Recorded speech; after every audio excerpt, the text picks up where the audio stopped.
तो बीजेपी को हरियाणा में मिली सफलता को उसके सोशल इंजीनियरिंग से जोड़कर देखा जा रहा है। बीजेपी ने हरियाणा के चुनाव में कांग्रेस के उलट गैर जाट वोटों के ध्रुवीकरण पर काम किया। इस बार भारतीय जनता पार्टी ने एक अलग रणनीति के तहत हरियाणा में काम किया। विधानसभा प्रभारियों ने एक अलग तरीके से रणनीति बनाकर वहां काम किया। इसमें उसके साथी बने ओबीसी और दलित जातियां। बीजेपी ने अपने परंपरागत पंजाबी, बनिया, ब्राह्मण वोटों के साथ साथ ओबीसी और दलित को अपने साथ जोड़ा है। ओबीसी हरियाणा की हिस्सेदारी हरियाणा में सबसे ज्यादा है। बीजेपी ने टिकट वितरण में ओबीसी को खास तवज्जो दी। नायब सिंह सैनी माली जाति के हैं। ये जाति ओबीसी में आती है और हरियाणा का एक बड़ा वोट बैंक है। बीजेपी के इस चुनाव में ने ओबीसी जातियों को उसके साथ खड़ा कर दिया। बीजेपी ने मिर्चपुर और गोहाना कांड का बार बार जिक्र कर दलितों को भी अपने साथ मिला लिया। यही कारण है कि बीजेपी ने मुख्यमंत्री नायब सिंह सैनी के लिए एक बार फिर से उनके नाम पर मोहर लगा दी। तस्वीरें आगे आपको दिखाएंगे। दलितों को अपने साथ जोड़े रखने के लिए बीजेपी दलित समाज से एक उप मुख्यमंत्री भी बना सकती है। इसका फायदा उसे महाराष्ट्र और झारखंड के चुनाव में भी मिल सकता है। जिस तरीके से राजस्थान, मध्य प्रदेश और छत्तीसगढ़ और उत्तर प्रदेश और महाराष्ट्र में 2+1 का फॉर्मूला है, एक मुख्यमंत्री दो उप मुख्यमंत्री, वही फॉर्मूला हरियाणा में भी हो सकता है। लेकिन फिलहाल इसकी कोई आधिकारिक जानकारी सामने नहीं आई है। अब नायब सिंह सैनी के सामने सबसे पहली चुनौती अपनी कैबिनेट में किसको मंत्री और किसको नहीं बनाना है मंत्री, ये देखने वाली बात है। सैनी सरकार में मंत्री बनने वालों की लंबी फहरिस्त है, क्योंकि सभी नेताओं की अपनी अपनी महत्वाकांक्षाएं हैं। चलिए, बीजेपी सैनी मंत्रिमंडल में ओबीसी, पंजाबी, जाट, दलित, सवर्ण को नेता का प्रतिनिधित्व देना होगा। ओबीसी में गुर्जर यादव जाति के कई नेता मंत्री पद के दावेदार हैं। वो इसलिए हैं क्योंकि इस बार हरियाणा में राज्यसभा सांसद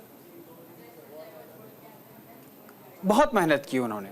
सवर्ण समुदाय में ब्राह्मण, राजपूत और वैश्य बिरादरी के नेताओं को मनाना, दलित समुदाय के कई नेता भी मंत्री बनने के लिए लंबी कतार में खड़े हुए हैं।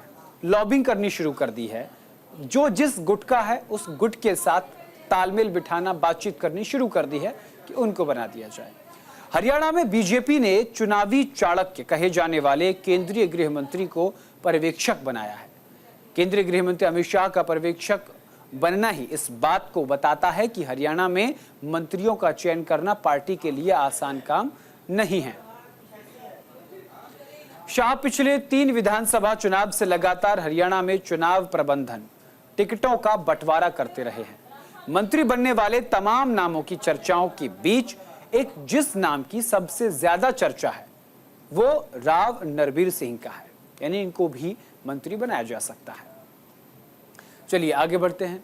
राव नरबीर सिंह बादशाहपुर सीट से चुनाव जीते हैं। कांग्रेस के उम्मीदवार वर्धन यादव को 60,000 से ज्यादा वोटों से हराया है। अहिरवाल की राजनीति में राव नरबीर सिंह का सियासी कद बहुत बड़ा है। राव नरबीर सिंह 1987 में दक्षिण हरियाणा की जाटूसाना से चुनाव जीते। 1996 में सोहना से चुनाव जीते। 1987 में वो हरियाणा में गृह राज्य मंत्री बने। 1996 में हरियाणा सरकार में परिवहन खाद्य आपूर्ति मंत्री रहे। साल 2009 में वो गुरुग्राम सीट से लोकसभा का चुनाव लड़े, लेकिन तब उन्हें हार का सामना करना पड़ा। खट्टर सरकार में लोक निर्माण विभाग जैसे बड़े विभाग के मंत्री रह चुके हैं राव नरबीर सिंह। इनको बड़ी जिम्मेदारी दी जा सकती है। बीजेपी के सामने मुश्किल यह है कि उस क्षेत्र और जातीय समीकरणों का भी ध्यान रखना है। अहिरवाल से पार्टी 2 नेताओं को मंत्री बना सकती है। इसमें एक सीट से राव इंद्रजीत सिंह की बेटी और अटेली सीट से चुनाव जीती आरती राव का है। आरती राव का नाम सामने चल रहा है, जबकि दूसरी सीट पर कई दावेदार हैं। हरियाणा में मंत्री बनाए जाने को लेकर बीजेपी राष्ट्रीय स्वयंसेवक संघ यानी आरएसएस के अलावा पार्टी की हरियाणा इकाई, केंद्रीय इकाई से लेकर सभी से रिपोर्ट मंगवा चुकी है। माना जा रहा है कि सैनी सरकार के मंत्रिमंडल में ओबीसी, पंजाबी, जाट, दलित, ऊंची जातियों के समुदायों का प्रतिनिधित्व देखने को मिलेगा। ऐसे में खट्टर के समर्थकों को भी पार्टी को एडजस्ट करना है। सैनी कैबिनेट की बात करें तो सैनी कैबिनेट के संभावित मंत्री कौन कौन हो सकते हैं, आपको बताते हैं। फरीदाबाद के विधायक और पूर्व मंत्री विपुल गोयल, बल्लभगढ़ के विधायक और पूर्व मंत्री पंडित मूलचंद शर्मा शामिल हैं।